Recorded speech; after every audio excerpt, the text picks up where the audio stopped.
doing?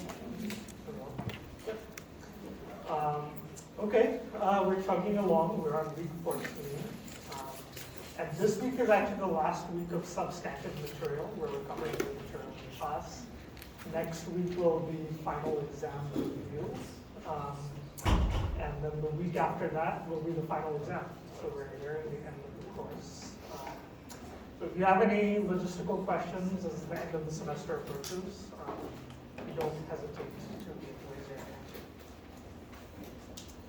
So, I want to talk about three things, but the first thing is actually just a reminder that on the syllabus, the second short essay is due on April 19th, but I granted a 1-week extension, so it is in fact due next Wednesday on April 26th.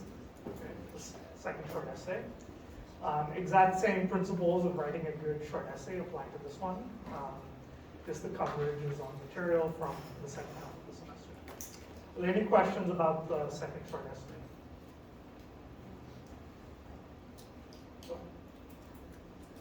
Okay, sounds like expectations are relatively clear.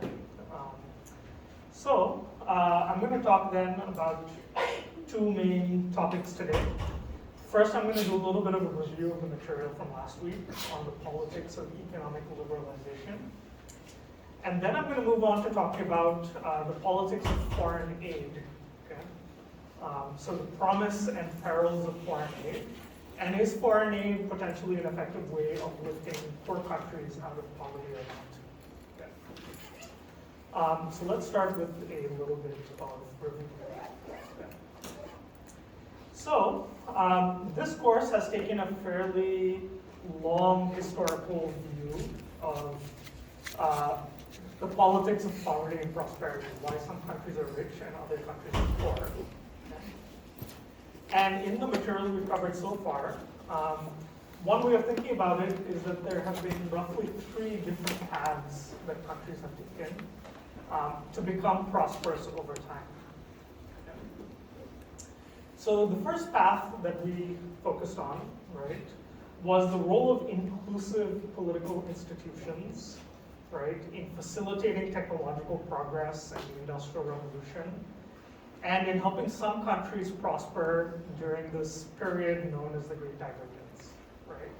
When some countries stagnated over the course of centuries, while other countries rapidly industrialized and prospered, okay? Entering the 20th century as relatively wealthy countries like the United States or Britain. Okay.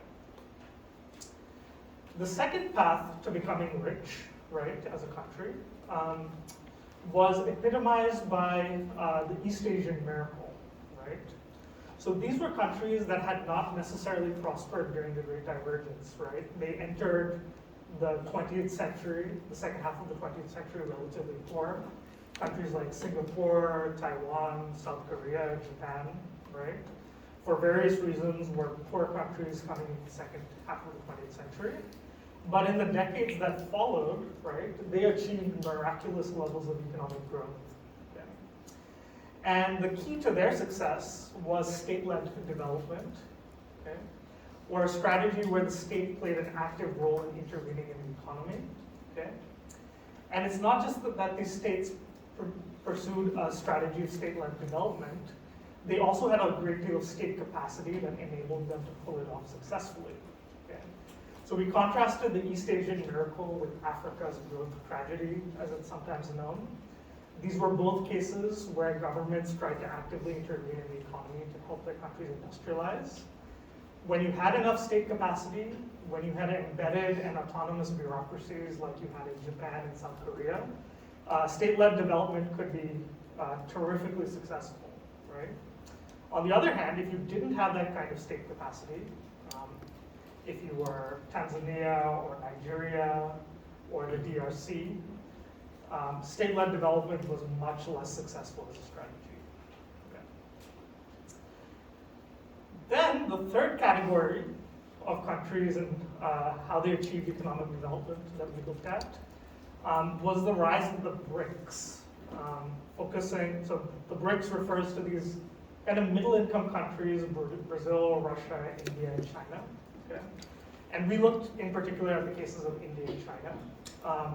And we looked at how India and China entered the 20th century very poor, largely as a result of colonialism. They tried out a strategy of state-led development of varying kinds. Did not work because these countries did not have the right kind of state capacity or the right kind of leadership. And they only started to grow after adopting a set of reforms known as economic liberalization, right? Where the government and the state is rolled back and markets are allowed to operate with relatively less interference. Turns out economic liberalization in many ways worked really well for India and China, playing a key role in their kind of rapid economic growth from the 1970s onward in the case of China, and the 1980s and 1990s onward in the case of India. Okay. And so last week we looked in some detail at the cases of India and China. Okay. And we looked at how kind of in the early post-independence, post-revolutionary decades, a strategy of state-led development did not work very well. Okay? In the case of India, state-led development was kind of the classical attempt by the state to intervene and promote rapid industrialization. Okay? In the case of China, it was even more extreme than your standard form of state-led development. This was full-on Soviet-style central planning, where markets were not allowed to operate. The state controlled the entire economy. But in both the case of India and China, right, some combination of bad leaders and ineffective bureaucracies meant that plans that were intended to promote economic development in these countries ended up in different kinds of disasters. Okay? So in the case of India, you had this system known as the license Raj, right, where the government distributed licenses to companies which they needed if they were going to do business. Okay?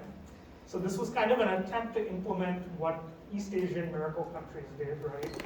Where governments selected and prioritized certain firms for subsidization and kind of protection by the government.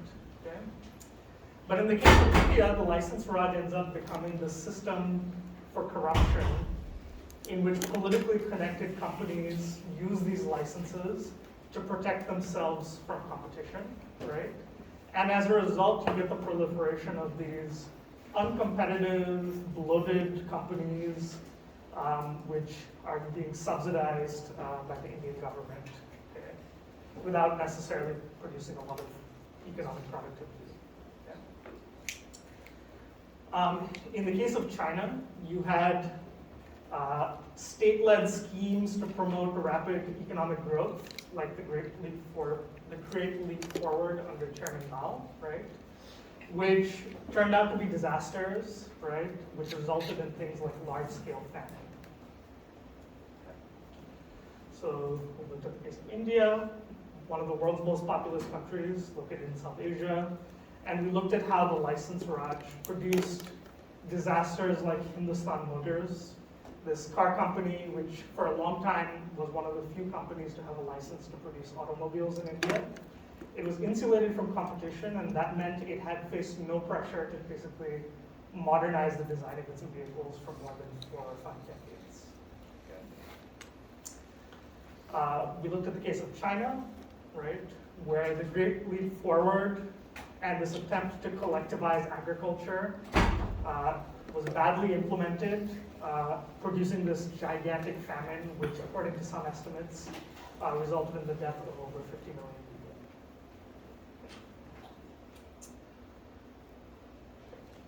So state-led development did not work very well for China or for India. And for different reasons, both countries basically start to undertake economic liberalization, where they roll back the degree to which the state intervenes in the economy. Beginning in the late 1970s in China, okay, and in the late 1980s and early 1990s in the case of India. Okay. In the case of India, why did India start to liberalize its economy? It's a combination of factors.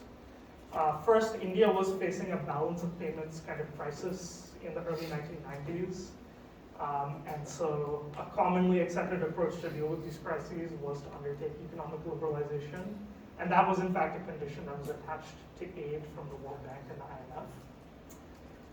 At the same time, India's historically dominant Congress Party is losing its grip on political power. And now that it knows it's not going to be able to control the machinery of the state, it's less inclined to make sure that the state controls everything in the economy, right? And there's also international ideological change, right? There is the Washington Consensus and this increasing belief amongst economists and policymakers that the reason many countries are stagnating, right, is because of too much bureaucracy, too much government, and the way for these countries to get out of this poverty trap is to liberalize the economy. In the case of China, economic liberalization was driven by leadership change. So the death of Mao and the rise to power of Deng Xiaoping, who is a much less ideological, much more pragmatic leader, who basically pursued a strategy that was termed socialism with Chinese characteristics. So he basically abandoned full-on central planning, allowed markets and entrepreneurship to operate in China, decentralized economic planning from the center to local jurisdictions, and helped China integrate with the international economy, playing a key role in China, the rise of China as a kind of manufacturing powerhouse. India and China are, in some cases, in some senses, very different countries, right? India is a electoral democracy. China is a quintessentially authoritarian, one-party state, right? But what they share in common, right, is that they're both these gigantic, very populous Asian countries, where it turns out that rolling back the stranglehold of an inefficient state seemed to help unleash rapid economic growth, okay? And that's a big part of how these countries have started to prosper in recent decades. So China starts to liberalize the economy in the 1970s. That's when its takeoff begins. India has not prospered to the same extent, but its takeoff begins in the 1990s after it liberalizes its economy. We also talked about how economic liberalization, it produces economic growth, but it produces challenges and problems of its own, right? So in the case of India, one of the major challenges that the country faces going forward is the massive degree of inequality that has coincided with economic growth. So India has been accumulating more and more billionaires, right, who make the world's lists of the wealthiest people in the world, right? At the same time, there is massive inequality and squalor in most Indian cities. The bottom 10% of the Indian population is actually owns negative wealth or is on average in debt. In the case of China, we talked about how economic liberalization has produced a lot of wealth, right? But also a huge amount of corruption, okay? As it is quite common practice that for firms and businesses to be able to do business, you often need political connections to elites who are connected to the Communist Party of China in different ways. And there's this kind of ongoing tension in China right now, right, on whether or not this kind of rampant corruption among the economic and political elite can be contained. So one of the major focuses of Xi Jinping's kind of tenure currently is to kind of crack down on this kind of corruption. And it's unclear whether that will be successful or not, so there are different predictions about it. Okay. So that's just a little overview of the material from last week. Before I go on to today's material, are there any questions?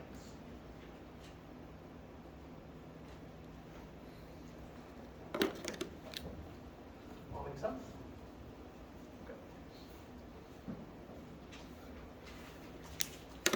Okay, so today we are going to be talking about foreign aid, and can that help bring countries out of poverty? Okay. So who has come across this term foreign aid before? Sound familiar? Okay. So when you think about the term foreign aid, what does that bring to mind, or how might you go about defining foreign aid? Question for you guys. Yes? Fund money and or resources from one country into another. Yeah, I think that's exactly right. So one definition of foreign aid, right, is money, food, or other resources given or lent by one country to another.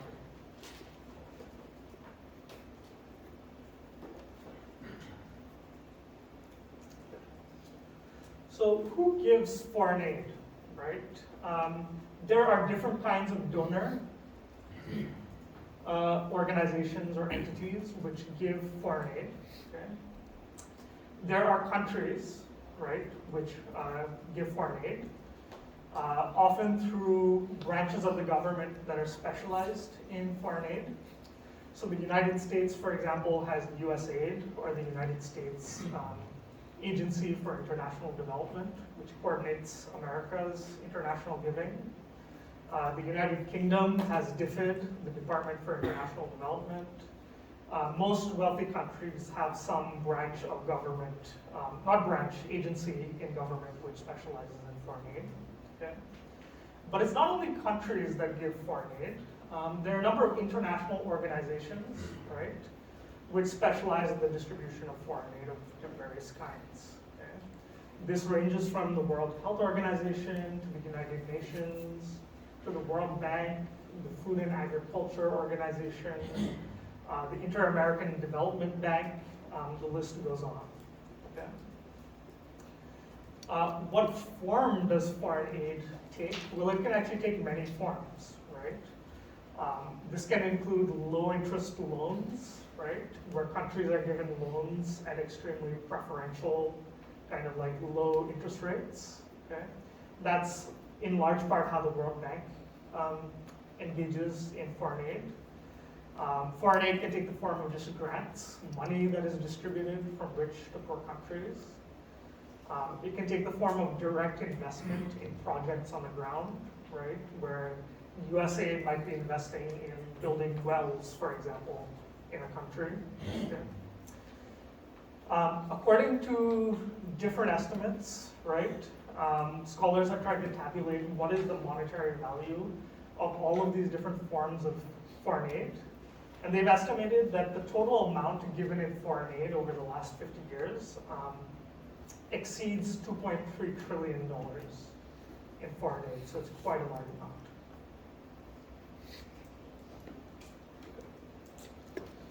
So this is a map from The Economist, which basically tries to document net flows of aid across countries.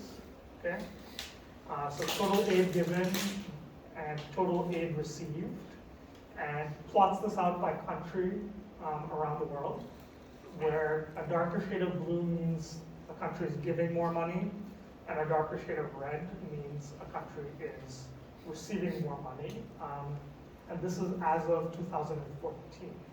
Okay. When you see this map, are there any patterns that strike you? Yes? That most of the countries like below the equator all are recipients, except for Australia. Yeah, and why do you think that is? Colonialism. Okay, so it could be colonialism, and more generally, right, it's the fact that foreign aid tends to flow from rich to poor countries, right? Poor countries generally are not going to be in a position to be giving a lot of foreign aid, although they probably do give some. Generally speaking, the aggregate flows of aid, when we're talking about foreign aid, go from countries with high per capita incomes to countries with low per capita incomes. And you can kind of see that in this plot.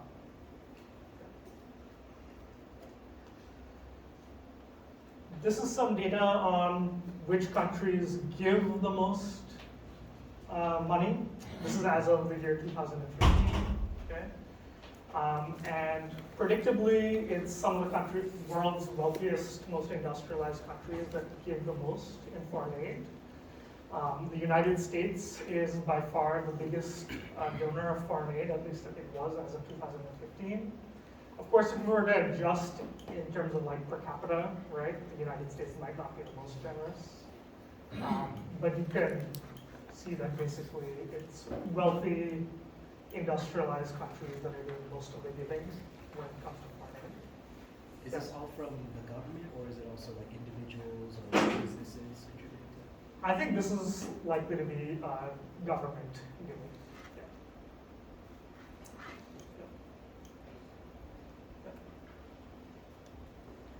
And in terms of the total global volume of foreign aid, right, it has been pretty steadily on the rise over time. So as time has passed after World War II, the total volume of foreign aid that is distributed globally from rich to poor countries has steadily increased with some dips here and there. And this is a plot from the Bill Easterly chapter that was assigned from this week. Okay. So all of this is just to convey that foreign aid is this massive phenomenon, right? Rich countries give a lot of money to poor countries. This is a phenomenon that has expanded and grown over time. And you want to know, like, how effective is all this money, right? Is this going to actually help countries come out of poverty or not? Okay. So in class so far, right, we have looked at different paths that countries have taken, right, to go from poverty to prosperity, okay? And we have looked at different kind of recipes for prosperity, right, and how countries prospered, ranging from the East Asian miracle to the Great Divergence, okay? So far, we have mainly emphasized the importance of political institutions, right? And a broad lesson in the course has been that the nature of a country's political institutions determines whether or not it prospers or not, okay? So today we want to ask a different question, right? Can countries prosper, right, as a result of foreign aid, right? And can wealthy nations, by just giving money to poor countries, can they actually help them out of poverty, right, without changing their political institutions?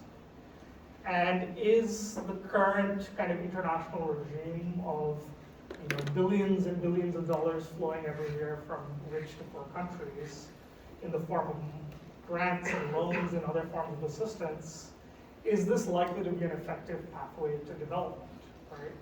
If so, this would be something that's very different from what we've seen historically or what we've seen so far in the course. Okay. And so I want to outline three broad views, okay, on foreign aid. And these are not like scientific or established labels. I'm just putting these different views into different categories, okay? The first view I would call the optimistic view, right? And this view holds that foreign aid indeed can solve the problem of poverty. And if we want to end global poverty, we just need to allocate more and more money to foreign aid, okay? That is an influential view that's out there. There is another view, right, which takes exactly the opposite stance, okay? And I'm going to label that the cynical view, okay? And cynics hold that foreign aid is completely ineffective, okay? Not only is it ineffective in helping countries climb out of poverty, often it makes the problem worse, right? By leading to the creation of these big, bloated, corrupt bureaucracies which are basically financed through foreign aid, right? And which don't really deliver any results on the ground, okay? And that cynics often hold, why does foreign aid even take place? Well, this is simply a form of neocolonialism or some way for rich countries to exert their influence over the politics or economies of poor countries. And in between the optimistic and the cynical views is what I would call the middle ground view, right? That foreign aid is neither completely effective nor completely counterproductive, but that there are some forms of foreign aid that can be beneficial, right? While others are detrimental, okay? So I'm going to go through each of these three views and give you the kind of intellectual rationale for each of these perspectives. Okay. Any questions so far? Okay. So let's start with the optimistic view. So interestingly, one of the biggest proponents of foreign aid is a scholar that we have come across before in this course, Jeffrey Sachs. Okay? So if you think back to way early in the semester when we were looking at geographical theories of comparative development, we read this article by Jeffrey Sachs on kind of the curse of the tropics, right, and why geography matters so much for comparative development. Okay. So interestingly, Jeff Sachs is today one of the biggest intellectual proponents of rich countries allocating more money to foreign aid in the belief that foreign aid can really lift poor countries out of poverty. Okay. So let me ask you guys a question. Why do you think Jeff Sachs, given what you know about his kind of beliefs about comparative development, why do you think he would be such a big proponent of foreign aid? Yes. So if he believes that disease burden, poor soil are a lot of the causes of poverty, then rich countries investing to solve those problems will help those countries get out of their situation. Yeah, exactly, right? So Jeff Sachs basically believes geography is the fundamental reason, right? Some countries are at a disadvantage and are poor, right? And then this is basically, they are poor because fundamentally kind of geographical or natural constraints, right? If you believe that, right, it kind of naturally lends itself to a belief that the problem of poverty is fundamentally a technical one, okay? So if poverty is driven by things like the disease burden or bad geography, right? Once we have technologies that enable us to overcome those natural constraints, that should be a ready-made fix, right? And so the solution to global poverty is simply allocating enough money from rich countries in the form of foreign aid to basically adopt technologies and technical fixes for these technical problems. Okay. So what does this mean in practical terms, right? So suppose a country is landlocked or has poor access to transportation networks. Well, foreign aid can fix that. Why don't we pay for roads and airports and other forms of connectivity, right? Using money from developed countries. Perhaps a country suffers from the disease burden and endemic malaria and other disease. Well, why don't we use foreign aid to pay for the distribution of vaccines and protective measures like bed nets, right, which protect people against mosquitoes. Maybe the problem is a lack of access to clean drinking water. Well, then all we need to do is allocate a lot of money to developing and distributing filtration technologies. Maybe the problem is low agricultural productivity, right, due to tropical soils or other factors. Well, then all we need to do is allocate money to distributing new agricultural technologies which help farmers overcome those kind of natural constraints. I think it's very, this particular worldview is very appealing, right? Because it can take every problem and distill it to a kind of technical fix, right? And then the problem of overcoming poverty becomes just a matter of financing. Okay, so that's the optimistic view, okay? Others are very cynical, however, okay? So one of the biggest critics of Jeff Sachs is an economist at NYU, known as, well, his name is Bill Easterly, okay? And his argument is actually foreign aid, and this whole global foreign aid industry is a complete disaster, okay? And it does not work very well because fundamentally, these foreign aid agencies and bureaucracies are not accountable to anyone, right? And feel very little pressure or incentive to deliver real results on the ground. Okay? So when USAID or the World Bank is allocating billions of dollars to fund projects in Tanzania, right? These agencies and countries are so far removed from the needs or reality of what's really happening on the ground. All this money really doesn't actually produce any kind of actual positive outcomes. Okay. For this reason, right, foreign aid schemes, interventions, projects are often poorly designed, argues Easterly. they're often unsustainable, right? You'll get 1 year a big infusion of cash, right? And then that money will disappear the next year, right? And paradoxically, foreign aid and the incentives it creates can actually even harm countries. Okay? And the reason for this, according to Easterly, is that foreign aid can kind of become an industry unto itself, right? Where you have these big kind of donor-funded agencies and bureaucracies which just soak up billions of dollars, right, in foreign aid every year, don't really produce anything, often siphon that money in the form of corruption, right? And what you get as a result is these big, expensive, inefficient bureaucracies in these developing countries, which are not only not delivering things, but actually even holding countries back.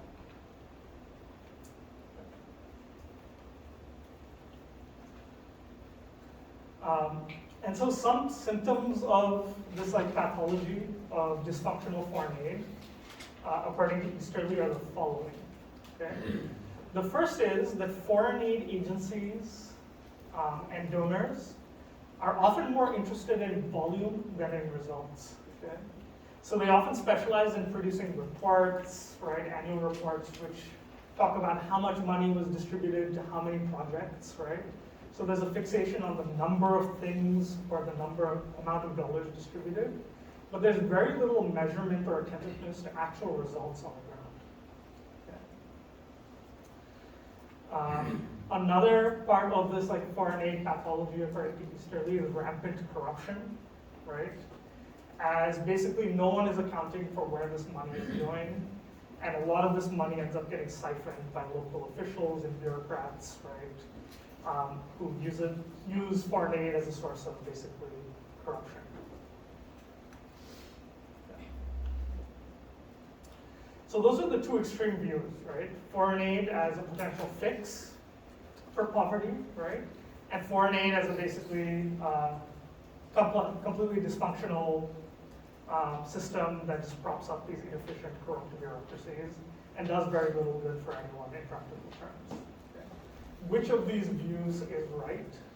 So I want to think about these rival views in light of a recent meaning in the last few decades, to basically organize a massive infusion of foreign aid into developing countries in the form of something known as the Millennium Development Goals.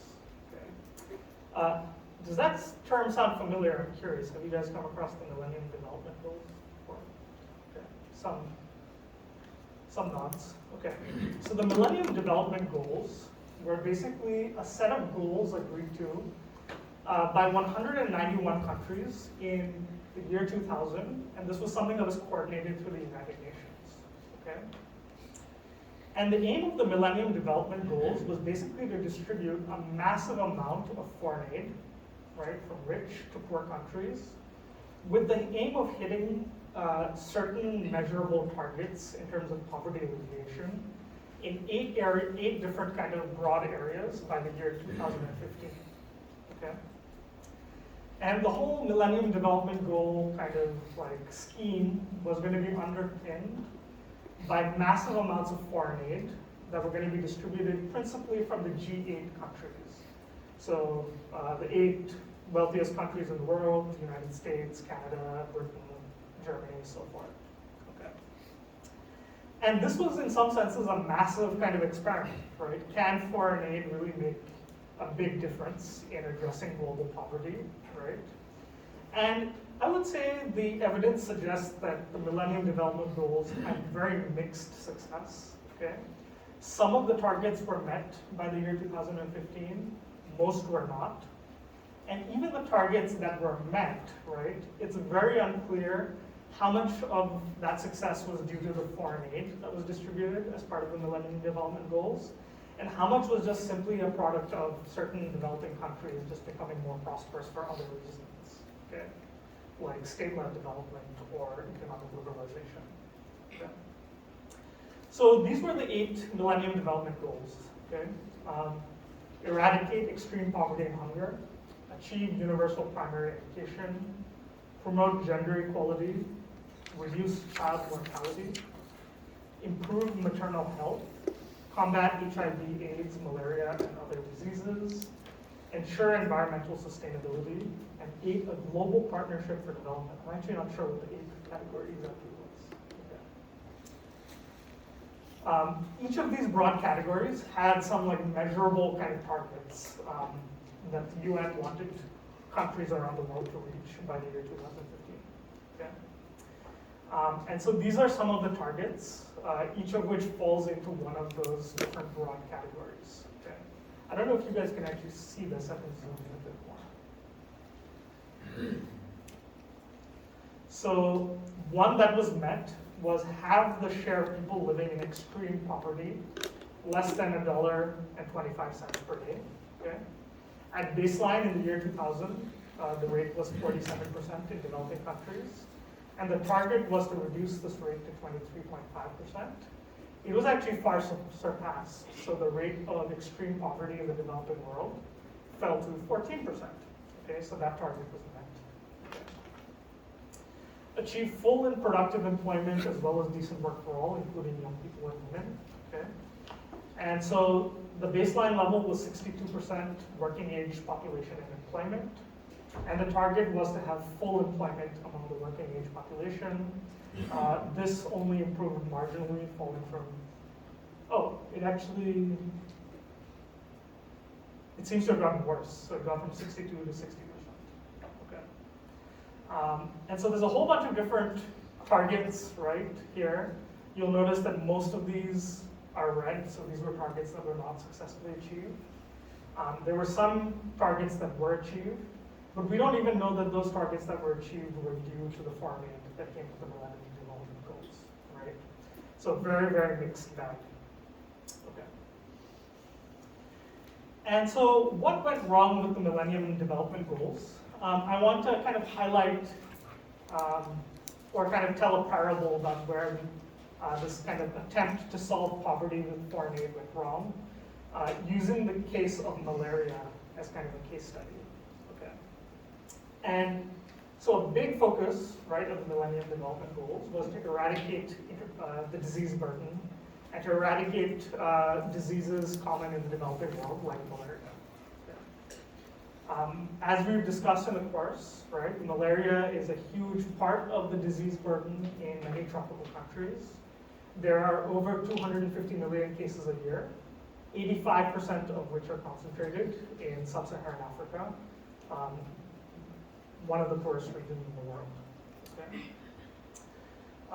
This is one of the disease burdens, right, that is characteristic of the tropics, but there are fixes available or solutions potentially to help reduce this disease burden. So it is well known, right, that insecticide-treated bed nets, okay, so that if people use these when they're sleeping, this greatly reduces the rates, the transmission rates of malaria. Okay? Because what insecticide-treated bed nets do is they prevent you from being bitten by mosquitoes, right? Insecticide treatment is really important because even if the nets develop small holes, the insecticide ensures that mosquitoes still don't get through. Okay? And so in randomized controlled trials, right, public health experts have found these bed nets to be really effective in reducing the transmission of malaria. Okay. So you have the development of these kinds of little kits, right, by international development agencies, which you can distribute to poor households in developing countries. And the idea is if you circulate these bed nets, you're going to help reduce the transmission of malaria. And so this becomes one of the big focuses of foreign aid in the early 2000s, okay? And the idea is international agencies and donor countries can get a lot of money together to basically facilitate the distribution of these insecticide-treated bed nets to poor countries and poor people in developing countries en masse, right? And distribute these kits for free. Okay? Pay for them using foreign aid. Okay? And so Jeff Sachs, right, one of the big proponents of foreign aid as a fix for this problem of poverty, tried to showcase this technical solution in a set of experiments in a set of selected villages known as the Millennium Development Villages, okay? Where Jeff Sachs basically organized, I think it was 16 model villages selected from around sub-Saharan Africa, where these different kinds of technical fixes could be illustrated, okay? And so in these 16 villages, Jeff Sachs, with the help of donors and the United Nations, tried out to distributing these anti-malaria bed nets to everyone living in these villages. And from what it seemed like, seemed like it was very effective. In those villages, the rate of malaria did in fact go substantially down. Okay? And so it seems to illustrate the potential promise of foreign aid, right? Let's scale this up to the whole of Africa, and maybe we can systematically eradicate malaria. Okay? So this is just a map of these Millennium Development Villages organized by Jeff Sachs, where basically donors funneled a lot of money to these villages to showcase and try out different kind of technical fixes for poverty, including the mass distribution of free diets in these villages. Okay.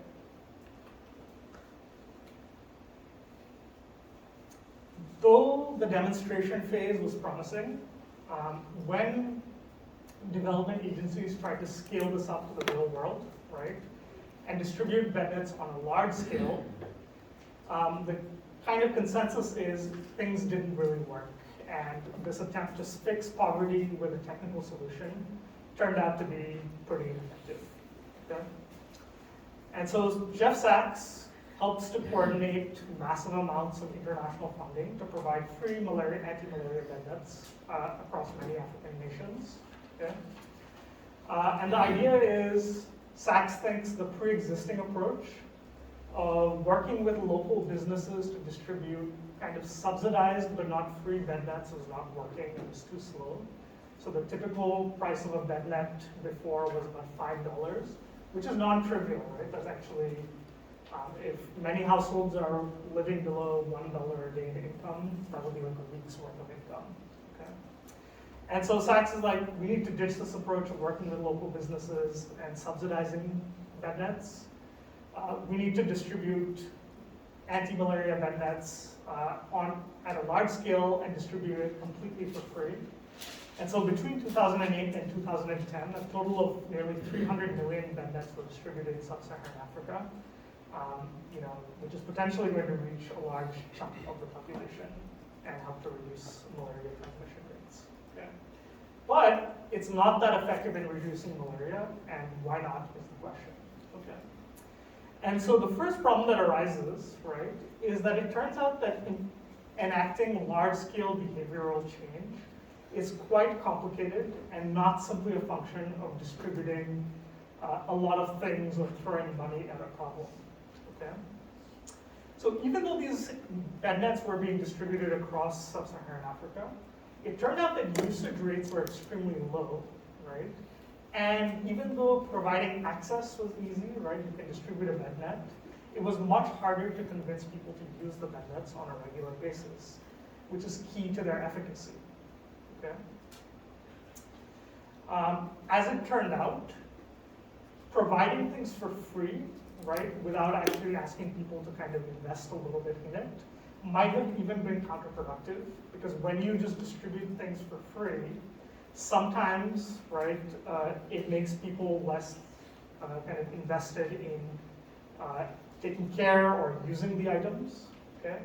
And so what researchers found is that even though like hundreds of millions of these bed nets had been distributed, very few of them were being used regularly, and that many had been repurposed for other things, right?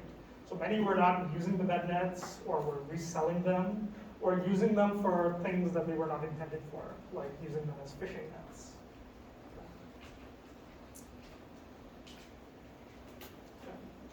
The second big problem was sustainability. Okay? So there was these few years where international agencies all became really fixated on distributing anti-malaria bed nets. Hundreds of millions or billions of dollars went into this. And for a couple of years, you had this kind of mass distribution of anti-malaria bed nets. Okay?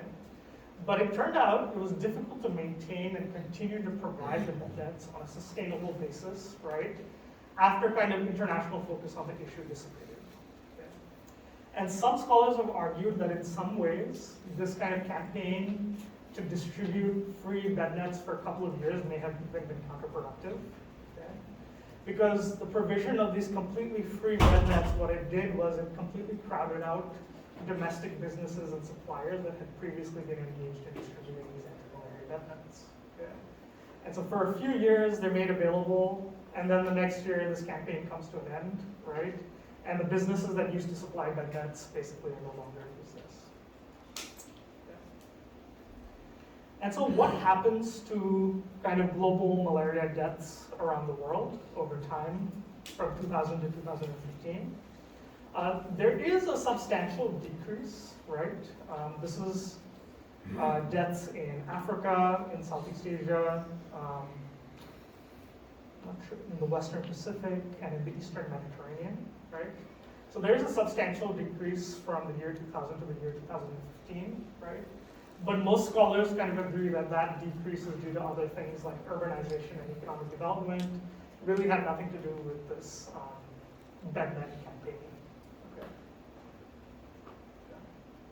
And malaria, of course, is far from eradicated as of the year 2015. Okay. So what lessons can we draw from this kind of failed campaign about foreign aid and why it works or doesn't work? Okay. And I think one of the major lessons that comes out of it is that you can't throw money at problems which require kind of more systemic solutions. Okay. And this is for the following reasons. The first is, right, donor agencies or activists like Jeff Sachs or the World Bank, right, they are often very far removed from the locations or the local communities, right, where their money is going. And as a result, they often fail to anticipate the difficulty, right, or complexities of actually changing behavior or delivering results on the ground, okay? So it's really easy to distribute a bunch of bed nets, right? Much more difficult to ensure that this translates into actual usage, maintenance, sustainability over time. Okay? The nature of foreign aid is often start and stop, right? For a few years, international agencies will be really focused on an issue, and then the next year their attention might go to something else, right? And this creates a fundamental issue with sustainability. So dealing with something like malaria requires consistent, focused effort over many years. And that's not how foreign aid often operates, which is kind of goes from issue to issue every 4 years. Okay? And in this case, right, there were even some perverse or negative consequences of this foreign aid campaign, right? By distributing malaria nets cheaply and in fact for free, in some senses, right, this campaign actually prevented the emergence of some kind of local system, right, of dealing with malaria transmission. Because by distributing these malaria nets cheaply, it crowded out to their domestic provision, right, by local businesses and organizations. Okay. But I think the lesson from this is not that foreign aid is completely ineffective, right?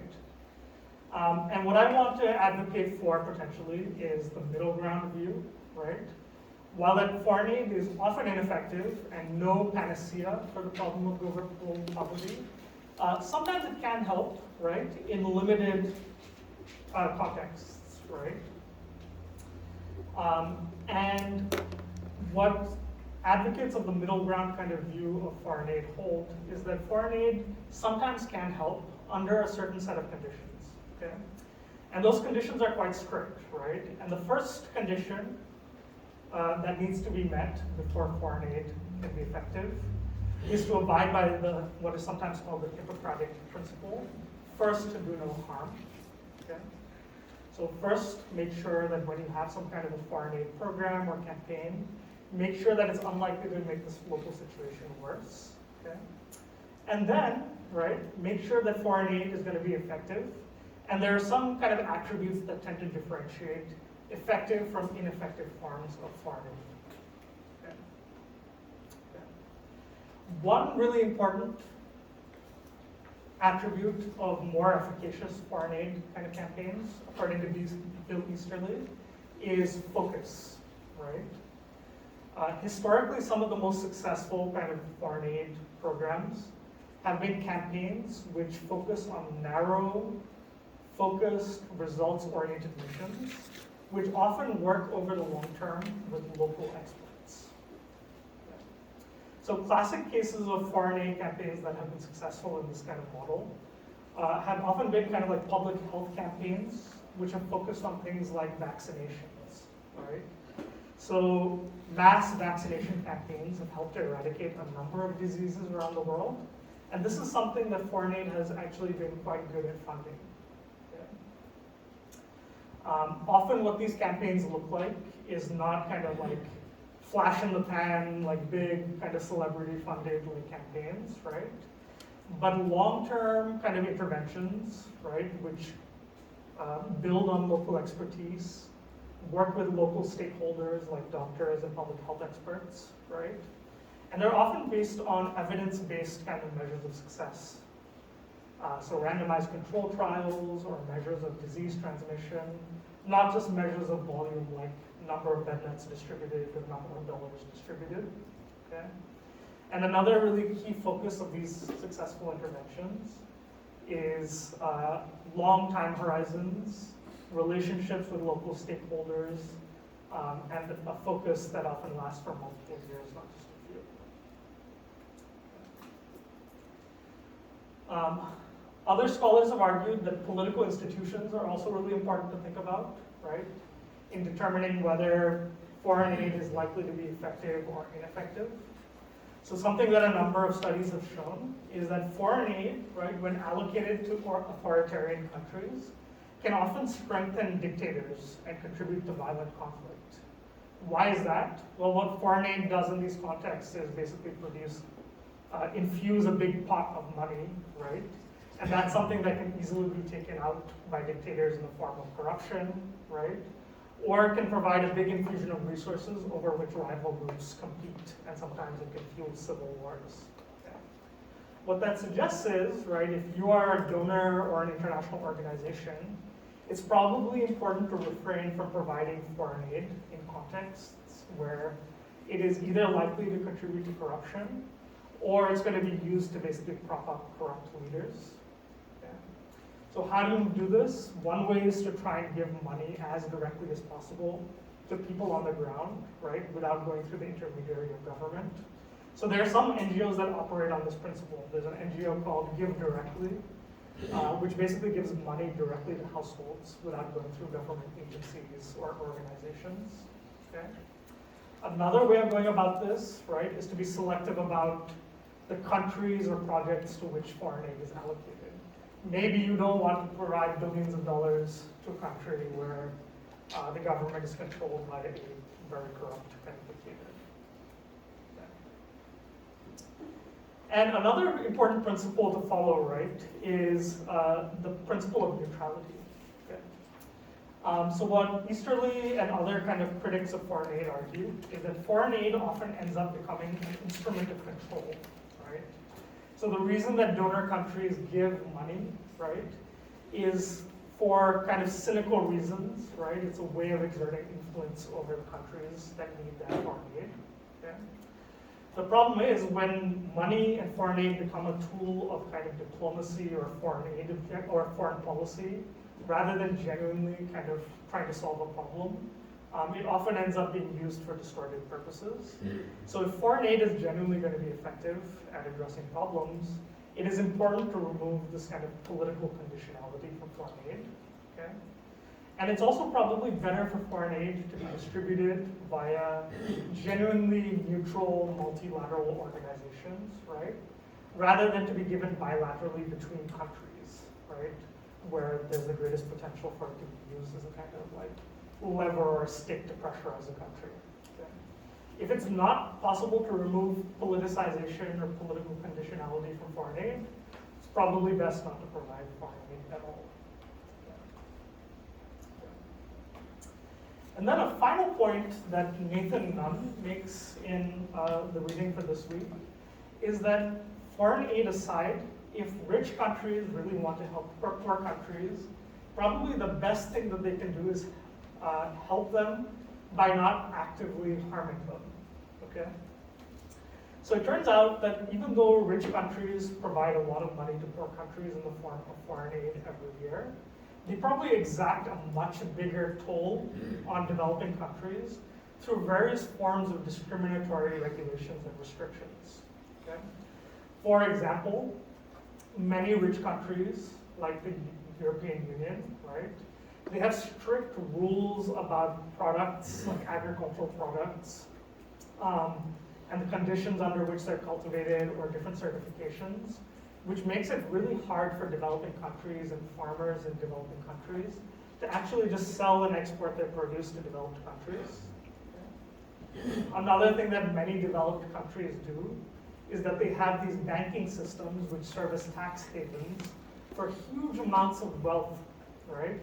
That is often illegally taken overseas from developing countries and stored in Swiss banks, for example, and shielded from taxation. Okay. What that does, right, is it totally undercuts the tax base of developing countries, because these billions of dollars that are being stashed in like Swiss bank accounts, right, are basically not going into the tax revenue of developing countries. Okay. Rich countries have throughout history, and we've talked about this a little bit, intervened in the politics of developing countries in various ways. So during the Cold War, this was a particularly big phenomenon, where the CIA, for example, organized coups in many developing countries. Okay? And just generally kind of ceasing to intervene in the politics of developing countries in ways that is often destabilizing would be probably one of the best things that rich countries could do for poor countries. Okay? And then there's small things too. And so one thing that Nathan Nunn notes is one big constraint for people in developing countries is the difficulty of just traveling and doing business around the world because of restrictive visa and passport policies. Okay?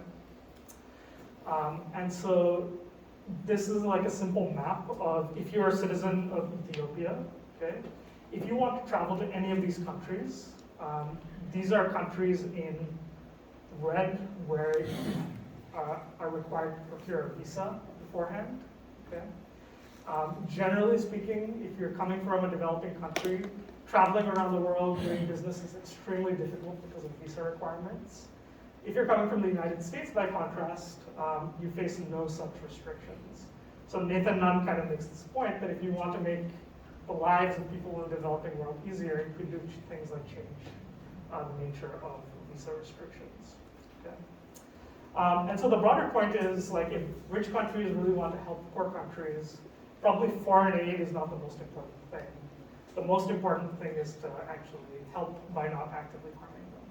Okay? So with that, I will end lecture here, and we will continue to talk about some of these things.